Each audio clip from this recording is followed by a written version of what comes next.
Assalamualaikum warahmatullahi wabarakatuh. Alhamdulillah kita berjumpa lagi teman-teman. Kali ini saya akan menceritakan pengalaman saya menggunakan OLT Epon tentunya ya.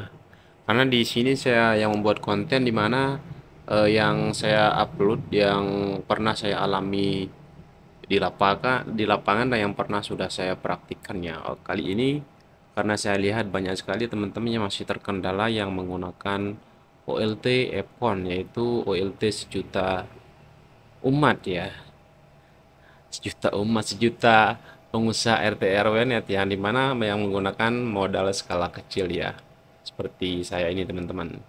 Oke, kalian lihat sendiri di sini saya menggunakan OLT Epon dan berjalan sudah 2 tahun lebih ya. Di sana sudah ada saya buatkan video tentang mulai dari unboxing, setting setting pengaturan laser menggunakan rasio, sudah saya spill apa namanya, sudah saya upload semua ya untuk konten-kontennya. Dan di sini untuk video kali ini saya akan berbagi pengalaman ya teman-teman yang selama saya menggunakan OLT F1, oil yang merek Hyosu ya teman-teman. Di sini saya menggunakan topologi yang sangat simpel dan ribet ya. Kenapa saya bisa bilang yang sangat simpel dan ribet? Karena di luar lapangan sana eh, apa namanya, topologi yang saya gunakan ini benar-benar ribet ya, karena saya menggunakan kabel drop core, yaitu menggunakan 1/3 ya untuk backbone-nya atau jalur jalur induknya ya teman-teman ya. Jadi sepintar-pintarnya atau sepandai-pandainya kita menghemat laser yang dari OLT menuju ke pelanggan. Dan bahkan untuk pelanggan saya bisa ada yang berjarak kurang lebih 6 km ya. Ya teman-teman, kendala saya di sini yaitu ketika dia apa namanya, ketika dia tapi untuk kendala terlebih dahulu ya, untuk kendala terlebih dahulu atau keluhan yang saya alami dulu ya, baru pertama muncul ini, eh, baru pertama saya menggunakan 2 tahun yang lalu ya, yang belum agak terlalu ramai penggunanya kan. Eh, Kendalanya di softwarenya. Ketika kita restart atau ketika dia mati lampu, maka untuk SFP-nya ini perlu kita cabut ya teman-teman, satu persatu lalu kita colokkan kembali ya. Itu kendala yang dulu yang pernah saya alami. Dan ketika saya melakukan upgrade FW atau softwarenya ya, nah di sana kendala yang itu sudah hilang teman-teman. Jadi ketika mati lampu dia akan up sendirinya. Dan yang masih saya alami sekarang yaitu ketika saya restart mikrotik saya yang ini, yaitu X86 ya, X86 ini, maka yang uplink-nya eh, apa namanya ya, nggak ngangkat ya teman-teman, nggak ngangkat untuk uplink-nya ini. Harus kita matikan dua-duanya baru dia bisa berjalan normal kembali ya teman-teman. Itu yang saya alami sampai sekarang ini. Mungkin karena saya menggunakan dua uplink ya, karena di sini saya menggunakan metode yang saya buatkan video, yaitu menggunakan uplink dua, yaitu non non VLAN sama VLAN. Ini non VLAN dan ini VLAN ya teman-teman.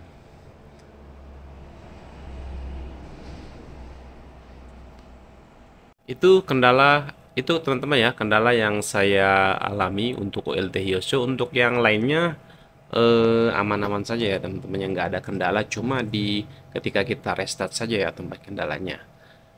Nah, selanjutnya kita ke apa namanya, ke topologi yang saya gunakan ini. Topologi yang saya gunakan ini saya tanpa menggunakan ODC ya teman-teman. Jadi langsung keluar dari SFP langsung menuju ke lapangan, yaitu ODP, langsung menuju ke klien. Nah, nanti di kliennya setelah misalnya untuk klien voucheran kan, untuk klien voucheran nanti di satu rumah orang itu jadi saya estafet lagi menggunakan kabel LAN, dan kalau ada pelanggan PPOE juga saya ambilkan dari sana juga ya teman-teman, sebagian ya. Nanti kita cek di Mikrotiknya ya teman-teman ya.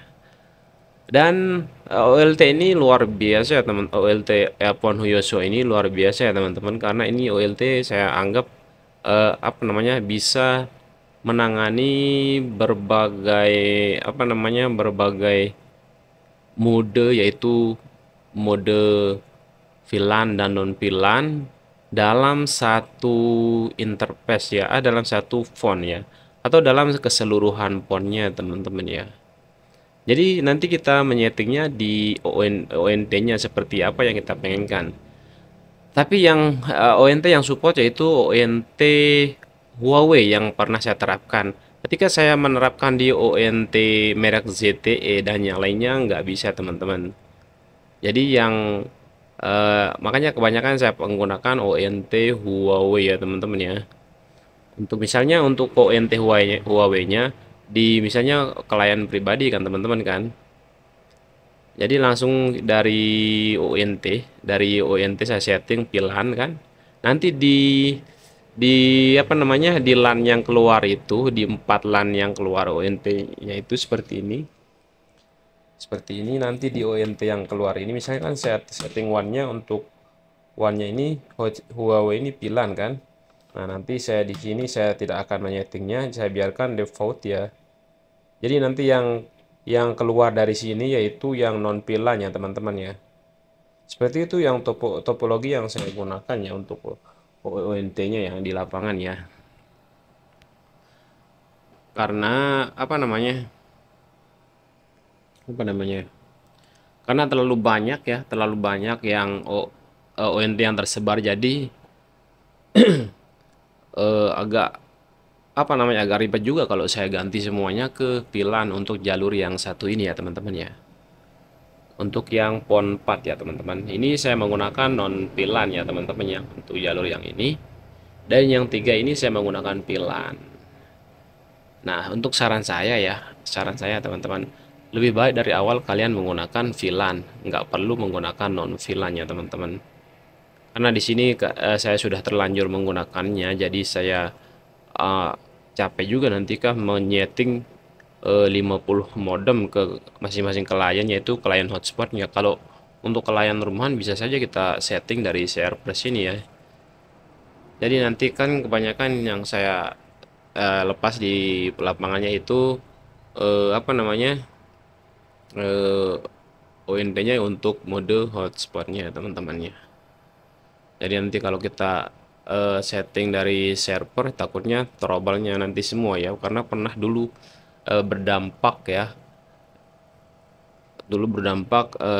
karena saya salah setting di sana modemnya, karena tanpa menggunakan, saya masih menggunakan dua mode yaitu VLAN dan non VLAN. Jadi saya satukan di jalur yang satu, di poin yang satu, maka otomatis semuanya terdampak ya teman-teman ya. Jadi eh, lelet ya, internetnya lelet banget ya teman-teman jadinya. Ketika saya cabut maka internetnya normal kembali teman-teman. Itu kendala saya dulu ya. Oke, baiklah teman-teman. Karena di sini sudah saya jelaskan topologi dan untuk OLT Hyoso-nya, yaitu kenapa saya bisa menyebut OLT F1 Hyoso ini menggunakan yaitu bisa saya katakan yaitu multi talent. Langsung saja kita cek nanti di mikrotiknya ya teman-teman. Dan nanti untuk apa namanya, untuk lebih detailnya untuk topologinya nanti saya bahas kembali ya teman-teman ya. Seperti yang kalian lihat ini ribet sekali ya. Ribet alias simple banget tanpa menggunakan ODC, dari OLT keluar ke ODP langsung ke klien teman-teman. Oke teman-teman, langsung saja kita lanjut ke. Oh ya teman-teman, kalau kalian penasaran, ini splitter rasio ya yang saya bagi ke dua jalur, sana dua jalur, sini dua jalur ya teman-teman. Langsung saya bagi di sini teman-teman. Oke, kita lanjut ke mikrotiknya teman-teman. Oke teman-teman, ini dia teman-teman. Kenapa saya bilang ini OLT multi talent ya teman-teman? Karena bisa memanajemen yaitu VLAN dan tanpa VLAN ya teman-teman. Dan di VLAN hotspot juga kalian bisa menerapkan klien PPOE menggunakan LAN, teman-teman. Seperti yang saya katakan, makanya saya katakan yaitu OLT ini multi talent, teman-teman. Seperti kalian lihat di sini. Oke, saya spill satu-satu ya. Oke, ini agak ada sinar. Oke, ini teman-teman biar lebih jelas. Oke, ini sumber internet. Yang ini switch sudah jelas ya untuk pengguna kabel LAN, yang ini full kabel LAN dari server ini ya teman-teman ya. Dan yang ini non VLAN, yaitu yang tanpa VLAN yang saya setting di pelanggan rumahan, yaitu menggunakan kabel LAN ya teman-teman ini ya, yang klien PPOE saya yang menggunakan kabel LAN, yaitu induknya dari OLT juga ya, tapi tanpa VLAN teman-teman. Makanya saya beri keterangan di header 3 no VLAN. Dan selanjutnya kita masuk ke header 4 yaitu menggunakan VLAN. Nah, ini yang menggunakan VLAN teman-teman. Nah, jadi di sini ini untuk VLAN 10 ini untuk hotspot ya teman-teman ya. Ini VLAN hotspot, dan ini ya untuk pelanggan PPOE-nya yaitu pelanggan PPOE kabelan ya teman-teman. Di sini saya menggunakan Totolink 5-nya ya. 5 klien rumahan ini saya menggunakan Totolink N300. Lanjut, VLAN 15 itu hotspot juga teman-teman. Dan ini pribadi khusus untuk VLAN langsung menggunakan fiber ya teman-teman. Oke, ini dia teman-teman. VLAN 20 saya gunakan di pribadi. Langsung saya menerapkan sekaligus 3 mode ya teman-teman. Dan ini untuk hotspot juga ya teman-teman ya. Ini VLAN hotspot semua ya. Nah, kenapa saya katakan ini OLT multi talent teman-teman? Jadi VLAN hotspot bisa kalian manfaatkan nanti untuk untuk klien rumahan tanpa menggunakan fiber, misalnya jarak dekat ya 30 meter mungkin 20 meter kan di sekelilingnya gitu teman-teman. Nah, itu ya sedikit ulasan tentang OLT Hyoso yang multi talent. Oke, sampai jumpa di video berikutnya. Nanti kita bahas tentang sebanyak-banyaknya tentang OLT ini dan pengalaman saya menggunakan OLT ini selama 2 tahun teman-teman ya. Sampai jumpa di video berikutnya. Salam sehat walafiat, dan semoga teman-teman dilancarkan kerjaannya, dilancarkan rezekinya, dan sehat selalu. Dan jangan lupa support terus channel ini. Sampai jumpa di video berikutnya. Assalamualaikum warahmatullahi wabarakatuh. Salam Kabling.